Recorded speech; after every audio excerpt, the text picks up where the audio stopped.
Sukari mepanda siwezi, ugali mepanda siwezi, sukuma hakuna siwezi, maisha ni ngumu siwezi, narudi ocha, ocha, narudi ocha, ocha, narudi ocha.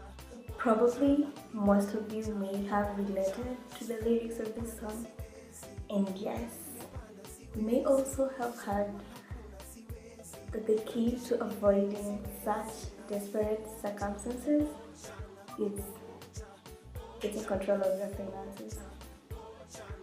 So, how soon is soon enough for you to do that?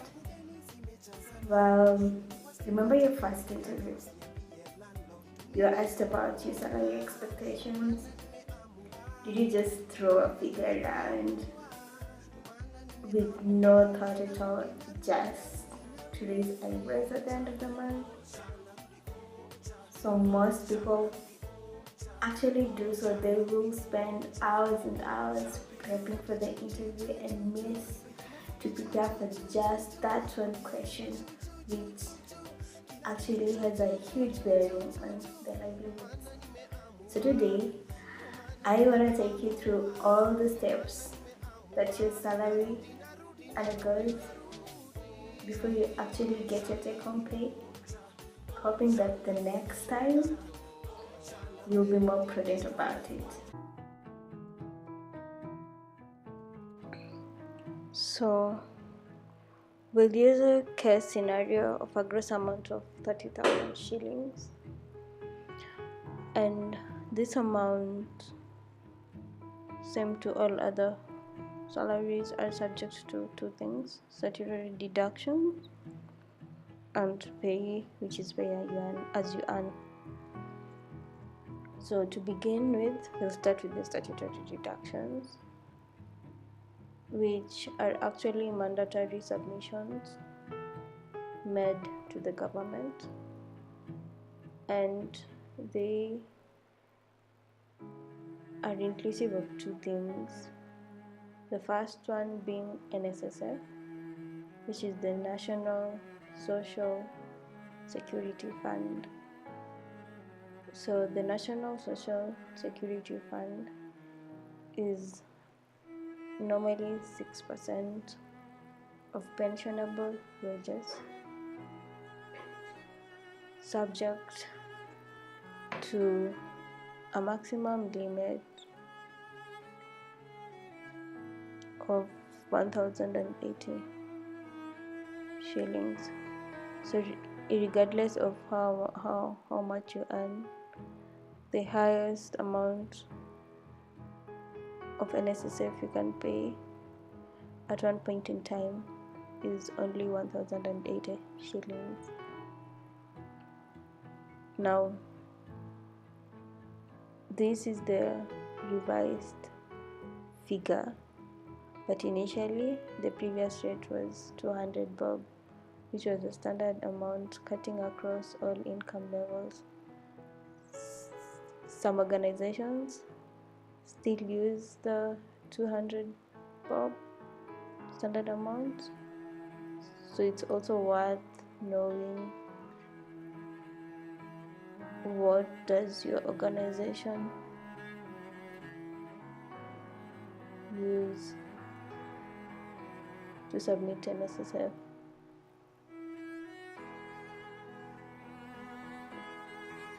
Now there's an exception to these submissions, and this is only if your employer has appointed a registered retirement benefit scheme to manage the pension contributions for the organization. So we've already established that NSSF is a mandatory deduction made on all salaries. It's actually payments towards your pension, towards your retirement. But then if a third party has been contracted to do this, then you'll find that you are not actually enrolled to submit NSSF rather will be making deductions to this other third party. The rates at which you make this deduction is actually dependent on the agreed terms between the employer and this organization. So it varies from one organization to another. Now, contributions to retirement benefit schemes are allowable deductions. By this I mean they are not included in the figure that is charged for tax. Hence, going back to our initial figure of 30,000, we'll calculate the taxable income subjected to this gross amount, which then will be 1,080 shillings, which is the NSSF rate chargeable for an income level of 30,000 net of the 30,000, giving us a taxable income amount of 28,920 shillings. The next statutory deduction is NHIF, the National Hospital Insurance Fund. So the National Hospital Insurance Fund is disallowable contrary to NSSF, and the chargeable amounts are dependent on the income levels and are for determined rates set by the oversight body. So you have various income levels being subject to various NHIF amounts. There is no standard rate to this. However, the maximum amount of NHIF is 1,700 shillings. So these are the two statutory deductions that your salary is normally subject to. Now the next thing is pay as you earn. So pay as you earn is tax on employment income, and it's calculated based on graduated scale rates depending on the income levels. And so pay is up to 30%, but that doesn't mean that all income levels are charged a pay amount of 30%.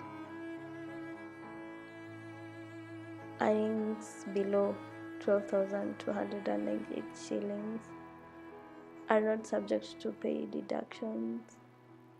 So if you're earning an amount of 12,297 shillings,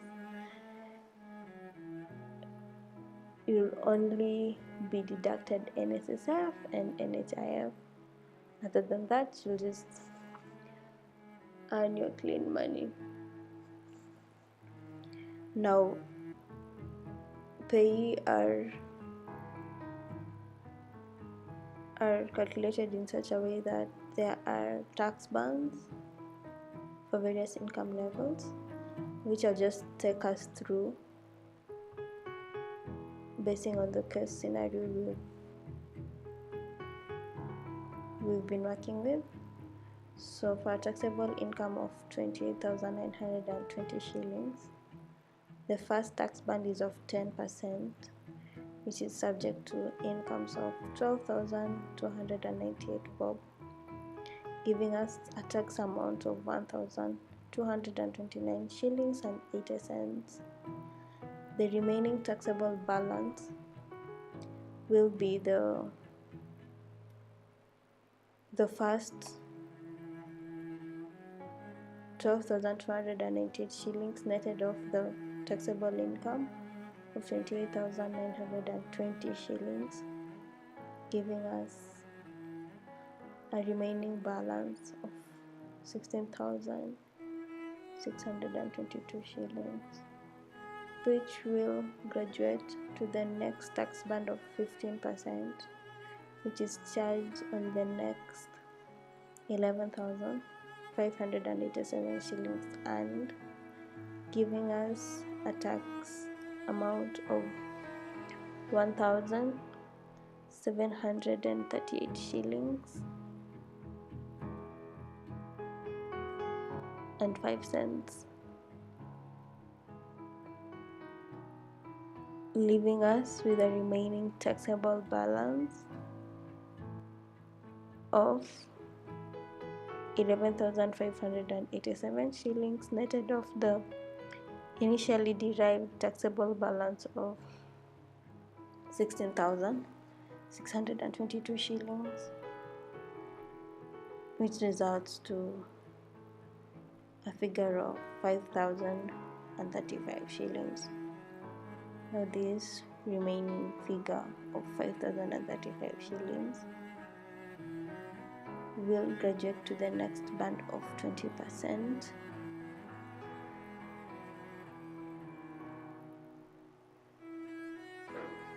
so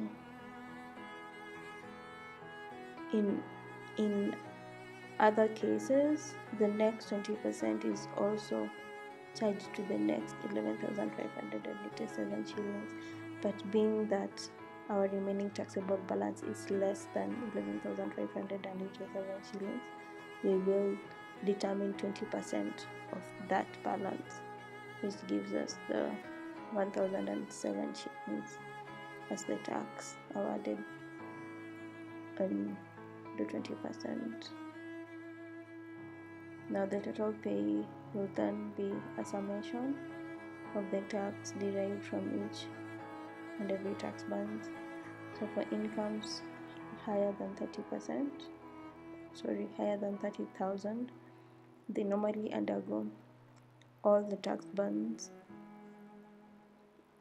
In this case, the remaining two, which are of 25% and 30%. So our total pay in this case will be 3,974 shillings and 85 cents. The next thing is personal relief. Personal relief is an allowance of tax that is given to employed persons. It's a standard rate and currently it's 1,408 shillings. So this is normally deducted off the pay derived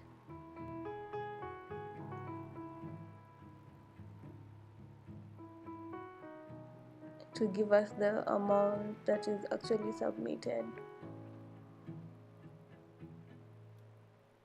to KRA. So in this case, so net of 1,408 shillings of the 3,974 shillings and 85 cents, giving us a resulting tax amount of 2,566 shillings and 85 cents.